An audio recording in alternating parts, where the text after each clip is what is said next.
5 hábitos de quem tem saúde emocional de verdade. Finalmente a nossa hora chegou. Sim. Para a alegria das psicólogas, saúde emocional está na moda. Agora eu não sei se é bom ou se é ruim. Porque quando alguma coisa entra na moda, meu amor, vem um monte de quê? De mentira, de charlatanismo, de história. Então, será que a saúde emocional tá fazendo bem? Ou essa pressão por ter saúde emocional tá fazendo mal? Enfim. Eu sou Marcele Paganini. Eu sou Laísa Rockenbach. E nós somos o Manual de Gente Grande. Grande. Eu sou psicóloga e sexóloga. Eu sou psicóloga. A gente se apresentou melhor no capítulo anterior, mas se você quiser conhecer melhor a gente, é só entrar nos nossos respectivos Instagrams, que tá lá também no nosso @, que é o Manual de Gente Grande. Exato. Vamos aos dados. De acordo com a Organização Mundial de Saúde, nossa querida OMS, a saúde mental ela pode ser considerada um estado de bem-estar vivido pelo indivíduo que possibilita o desenvolvimento de suas habilidades pessoais para responder aos desafios da vida e contribuir com a comunidade. Ou seja, você ser funcional, tranquilo, conseguir ali viver, tá? Aí nisso já puxa um outro dado lá no rabo mesmo. A gente vai lá, pesquisa um negócio e já vem outro. Em 2019, quase 1 bilhão de pessoas, incluindo 14% dos adolescentes do mundo, viviam com um transtorno mental. 2019, 6 anos atrás. Imagina hoje. Aí a gente pergunta, a gente vai falar de saúde emocional e logo vem um dado de doença mental, de transtorno mental, o nome que a gente quiser dar, enfim. A gente tem que frisar que existe uma diferença entre saúde emocional e saúde mental, tá?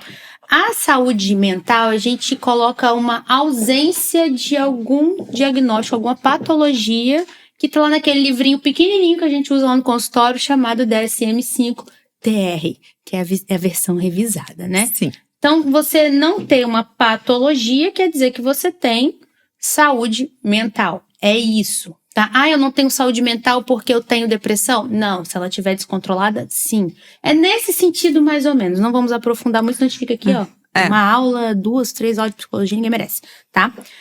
Saúde emocional já é outra questão. É a sua relação saudável com as suas emoções. Mas como as coisas entram muito, porque uma patologia mental ela interfere nas suas emoções, as pessoas acabam acreditando que se eu trabalhar as emoções, eu vou vencer uma patologia mental. Só que não funciona assim, né? Não. Quem dera fosse. Hoje a gente vai falar sobre saúde emocional para até te afastar ou para não piorar um transtorno mental, mas no geral é para quem não tem um transtorno mental. Ou seja, você não tendo um transtorno mental, você tendo um transtorno mental sob controle, esses 5 hábitos vão contribuir para a sua saúde emocional. Entendido? Entendido, né? Quer acrescentar alguma coisa, amiga? Não, falei igual uma matraca. Não, acho que você resumiu bem, amiga. Não, inclusive eu tenho uma experiência de consultório. A gente tem várias experiências de consultório, né? Eu lembro que eu tava até meio receosa de dar o diagnóstico de borderline, porque não é um diagnóstico fácil, né? Ninguém quer ter. Ninguém quer ter nada, na verdade, né? Ou não, porque tá tão na moda. Isso que eu ia falar, tá tão na moda, né? Ter alguma coisa. Graças a Deus ou não, terapia tá na moda. Que eu tô... Escolha bem o profissional. Exatamente. Contrate a minha equipe, enfim. Exato. E eu tava ali cheia de dedos pra contar, né, pra ela que ela, né, fechei o diagnóstico, inclusive, psicólogo pode passar diagnóstico, tá? De borderline. Quando eu terminei de passar, sabe qual foi a reação dela? Ufa, então eu sou normal? Não tem nada de errado comigo? Eu falei, não. Ela falou, então essas coisas todas que eu sinto, que eu vivencio, é do transtorno? Eu falei, sim. Ela, nossa, então agora finalmente eu vou conseguir fazer o tratamento correto e me sentir uma pessoa normal. Nossa, isso é ótimo. Isso, nossa, foi o melhor diagnóstico que eu dei, porque eu já tava imaginando, assim, borderline a gente sabe, né, Sim, como é que é. E aí, isso encaixa muito com isso, né? Ela conseguiu usar o diagnóstico dela pra melhorar a saúde emocional dela. Sim. Porque ela não sabia o que ela tinha. Ela achava que ela tava ficando maluca, enfim. Esses termos pejorativos, né? E quando ela, enfim, soube, ela falou, nossa, graças a Deus eu sou normal. Sim, exatamente. Porque as pessoas acabam achando que é só você, é só ficar feliz, né? Igual aquele meme que tem na internet. Você tem depressão, fica feliz, faz alguma coisa pra você ficar feliz. Você é diabético, então faz alguma coisa pra você produzir insulina. É a mesma coisa, né? Então, quando a gente fala de saúde emocional e mental, é uma afetando a outra, mas não necessariamente só tratar mas só tratar a saúde emocional, que é os 5 hábitos que a gente vai falar aqui agora, que vai curar ou que vai manejar uma patologia mental, ok? Patologia, gente, a gente tem médico, psicólogo, a gente tem todo um protocolo, tem lá os livrinhos, tem as terapias baseadas em evidências justamente para cada patologia, medicação moderna e enfim, tá? Aqui a gente está falando para você ter uma boa relação com as suas emoções, que fique claro. O primeiro, sono de qualidade. Já ficou sem dormir? Nossa, como privação de sono atrapalha, né? Nossa, se eu ficar sem dormir, eu acordo de mau humor. O bom dia de qualquer ser humano, depois das 10 melhora. Mas o bom dia de qualquer ser humano antes das 10, se eu não tiver dormido, nossa senhora, me atrapalha muito. Nas atividades laborais, em tudo. Sim. Por quê? Quando você dorme pouco, o seu cérebro, ele não elimina a adenosina, que é... Não vou falar psicologiquez, eu tenho que evitar. Ele não elimina o lixinho que fica ali do cansaço do seu cérebro, né? Que quando a gente dorme, o líquor, ele sacode ali, né? Pra limpar mesmo o cérebro. Se você dorme pouco, ele não limpa. Você acorda meio que cheio de lixo. Você acorda pesado. E falta de sono te dá predisposição a desenvolver, inclusive, sintomas depressivos. Não o quadro de depressão, sintomas depressivos. Depois, se adquire sintomas, você acaba... Pode ser que você tenha um quadro de depressão, que isso também é diferente. Então, o primeiro hábito de quem tem uma boa saúde emocional é ter bom sono. E quem é mãe? Segura na mão de Deus e vai, amiga. É nóis. A privação de sono na maternidade é... Sim.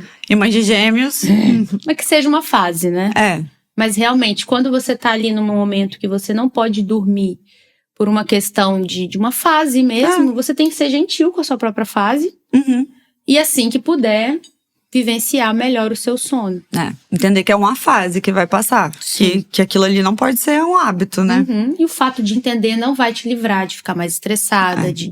Só que aí você vai exigir menos de você e menos da sua saúde emocional. Inclusive, pra quem manda pra aquela pessoa que tá te exigindo muito e que você tá com privação de sono, você pode explicar pra ela, olha, é isso. Não dá pra eu me exigir, nem você me exigir uma boa saúde emocional se eu não tô dormindo.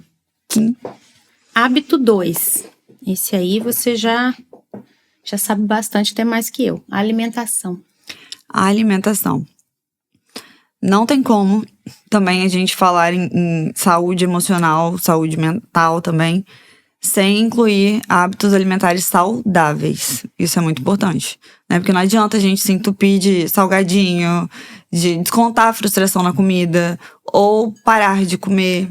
Porque isso é até interessante falar. Tem gente que acha que o órgão que mais sente as nossas emoções é o coração. Não é, não. É o estômago. Né? Porque seja pra gente comer mais, ou pra gente comer menos, ou pra dar um piriri, ou, né? É mesmo. O estômago dá azia, dá tudo primeiro no estômago. Não é no coração, gente. Então, assim, não é o coração que sente as nossas emoções. Né? Então é importante a gente... E aqui a gente não tá falando de dieta, tá? Não é dieta com fins estéticos, não. A gente tá falando de alimentação saudável. Sim, alimentação saudável é aquela que nutre seu corpo e a sua mente. Se você come só carboidrato, você não vai colocar tudo que você precisa pra dentro. Se você, vou fazer dieta só da proteína, vou comer só carne, você vai dar um bug no seu sistema e vai afetar a sua saúde emocional, sim. Sim. Porque a parte emocional, ela é muito frágil. Ela só não é mais frágil que a sexual, mas a gente fala em outro episódio. Hábito 3. Relações saudáveis. Sim. Onde que isso interfere na nossa saúde emocional? Né? Tão importante quanto dormir bem, se alimentar bem, é também ter uma vida social, né? Ter amigos, ter rede de apoio, né? Ter alguém pra você dividir, compartilhar. Isso é muito importante pra nossa saúde emocional. Sim. E a gente tem que pensar também, gente, na qualidade das nossas relações. Sim. Quando a gente fala ter relações saudáveis, Não é simplesmente a qualquer custo manter uma proximidade com alguém. Aquele alguém, ele tem que te fazer bem. Exato. E a gente tem uma mística muito grande de que ou as pessoas são 100% com a gente ou elas não são. Eu ensino meus pacientes que as relações, elas podem ser como uma estante. Cada conjunto de pessoa numa estante, numa prateleira da estante. Tem os amigos de copo, tem as pessoas que você leva pra dentro da sua casa, tem as pessoas que você se abre, tem as pessoas que você pode falar de um determinado assunto e você não pode falar de outro. Porque um ser humano só, ou um ciclo de amizade só, não dá conta de tudo na nossa vida. Não dá. Então a gente tem que ter mesmo essa estante, e não é usar as pessoas, é ter relação saudável. Você saber o que você vai exigir de uma relação também é saúde. Sim. Eu também falo muito isso no consultório, né? Ai, nossa, mas é porque fulano só é minha amiga de sair. Sim, então quando você estiver afim de sair, ligue pra este fulano. Isso. Né? Você não precisa falar da sua vida, dos seus problemas pessoais. Fale dos seus problemas pessoais pra quem você quiser falar. Inclusive, né, na terapia, tá aí. Melhor relação. Exatamente. Né? Que você não será julgado, você vai poder falar qualquer coisa. É um ambiente adequado pra você falar qualquer coisa. Sim. Né? Mas não sinta que você tá usando a pessoa. Não, se aquela pessoa tá na prateleira de essa amizade me faz bem porque é meu amigo de copo. Então, beleza. Então, uma relação saudável. Exatamente. Quando você falou de falar qualquer coisa, eu lembrei de um ponto muito importante que eu acabei de esquecer. Mas acabou Coitado do Cleiton, eu lembrei e esqueci. E agora ela vai lembrar? Eu vou lembrar? Não sei. Tá anotado? Não. Então, Lembrei. Lembrou. Quando você falou de poder falar qualquer coisa, eu lembrei de uma questão que eu acabei de esquecer de novo. Now the world don't move to the beat of just one drum. Tá. Quando você tava falando de poder falar de qualquer coisa, enfim, que eu esqueci, lembrei agora de novo. Quando você fala alguma coisa pra alguém, não necessariamente aquilo ali representa o seu sentimento de verdade na hora. Sempre que a gente vai falar, por isso que a escuta terapêutica ela é muito importante, esse falar, ele é como se fosse um caminho pra chegar a uma conclusão. Não necessariamente representa o que você sente. Por exemplo, aconteceu alguma coisa, você ficou chateado com, sei lá, com o manobrista lá fora. Aí você fala, nossa, esse manobrista, ele foi tão assim comigo, ele é assim, ele é assado, ele é assim, ele é assado. Depois você, né, que você falou com a pessoa, você pensa, mas também hoje é um dia de chuva, ele tava assim. Só que aí a pessoa já saiu da sua frente. Já. Então, ela vai ficar ali com aquilo. Poxa, Marcele não gosta do manobrista. Mas, na verdade, eu estava passando por um pensamento e eu só desabafei. Então, a gente também tem que tomar cuidado com isso, de saber com quem e o que a gente vai falar. Porque muitas vezes não representa. E você também, quando você for ouvir alguma coisa de alguém, pode ser que ela esteja falando aquilo só para chegar numa conclusão. Só para... É um caminho, é só o caminho, não é a chegada, não é realmente o que ela representa. Ela só tá falando das emoções dela. Sim. E relações saudáveis são relações que entendem isso da gente também. Que é muito difícil. É muito difícil. Porque a gente tem a tendência natural a levar pro lado pessoal as coisas. E às vezes não, às vezes minha chefe me deu uma patada porque ela está no dia ruim, né? Aquilo não representa ela. Mas aquele dia ela realmente não estava num dia legal, né? A gente que é mulher, uma vez por mês, a gente dá uma... né? Os nossos hormônios ficam meio mais ou menos. Então, assim, é isso, não levar pro lado pessoal. Exatamente. Tomar cuidado com o que a gente fala e saber ouvir também o que a gente... Exatamente. Porque também não basta só ter boas relações, a gente tem que ser boa relação também. Exato. Se a gente não é uma boa relação, automaticamente, né? A gente só vai atrair relações ruins. Quarto hábito, atividade física. Por quê? Nosso cérebro, ele se alimenta de atividade física. Como tá na moda saúde emocional, também tá na moda atividade física.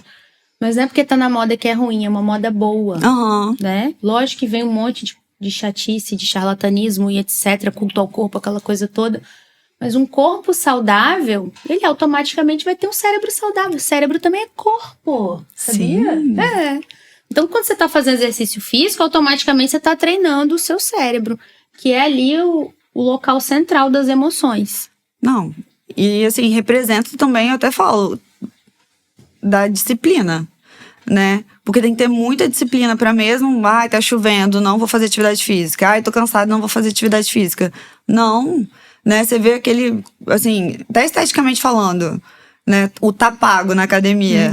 Pô, isso é um hábito de disciplina que você vê que se a pessoa consegue todo dia na academia, com vontade ou sem vontade, né? Se alimenta bem, com vontade ou sem vontade. Sabe da importância do sono, sabe de tudo isso, né, que a gente tá listando, né? Das boas relações.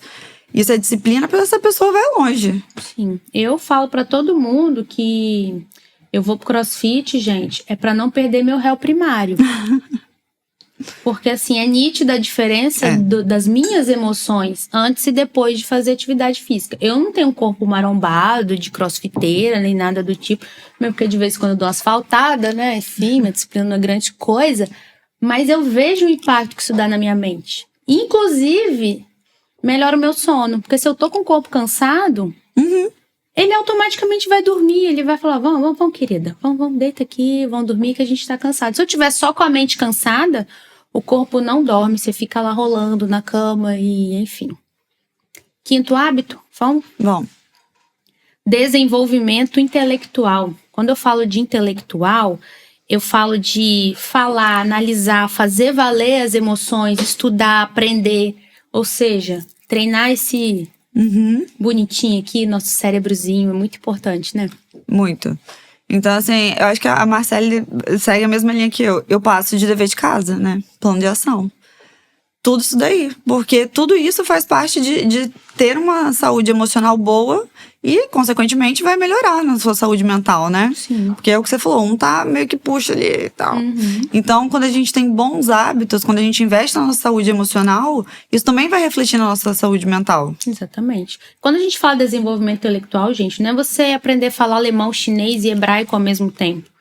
É uma palavra cruzada que você faz, um momento de tela que você ignora, porque isso aqui não contribui, tá? Celular não contribui, rede social não contribui. É legal, dopaminérgico, ninguém vai parar de fazer porque eu tô falando, porque é muito difícil até pra mim parar de utilizar, então já é basal. Mas um pouquinho que você faz no offline, um crochê que você faz, um ponto cruz, qualquer coisa. Isso já é um desenvolvimento intelectual. E outra coisa que a gente não tem o hábito é de falar das emoções, que a gente acha que elas só vêm, sente e passa. Você filosofar sobre elas, falar sobre elas, se entender, faz você o quê? Elaborar e evoluir. Sim. Então isso é muito importante. Eu preciso então, aí foi o que eu falei no início. Por estar na moda, saúde emocional, às vezes a gente fica com aquele listão de coisas pra fazer, né, Laísa? Aí eu quero ler, eu quero correr, eu quero café, crê em Deus Pai, não cabe. O dia não cabe. Não. E aqui no Manual de Gente Grande, a gente pegou esses 5 hábitos que são simples de fazer, porque saúde emocional é simples sim de fazer, para você poder aplicar na sua vida. E desenvolvimento intelectual você pode fazer de várias formas. Terapia, lendo livro, trabalho manual, uma conversa mais profunda que você tem com quem você gosta, né? De você falar, olha, pra mim é isso, pra mim é aquilo, ter boas relações e etc. E ainda dá pra juntar 2 hábitos aí, né?